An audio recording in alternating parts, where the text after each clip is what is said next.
मुख्यमंत्री माझी लाडकी बहीण योजनेविषयीची माहिती महिला व बाल कल्याण विभागाच्या मंत्री अदिती तटकरे यांनी दिली आहे।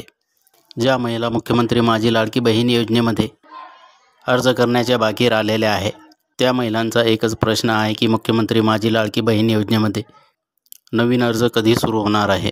तर मुख्यमंत्री माझी लाडकी बहीण योजनेमध्ये नवीन अर्ज कधी सुरू होणार आहे आणि मुख्यमंत्री माझी लाडकी बहीण योजनेमध्ये लाभ घेत असलेल्या महिलांचे जे क्रॉस व्हेरिफिकेशन सुरू आहे त्यामध्ये कोणत्या महिला अपात्र होणार आहे आणि कोणत्या महिलांना मुख्यमंत्री माझी लाडकी बहीण योजनेचा लाभ मिळणार आहे याविषयीची सविस्तर माहिती महिला व बाल कल्याण विभागाच्या मंत्री अदिती तटकरे यांनी दिलेली आहे।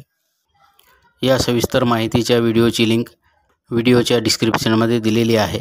तुम्ही व्हिडिओच्या डिस्क्रिप्शनमध्ये जाऊन लिंकवर क्लिक करून सविस्तर माहिती पाहू शकता।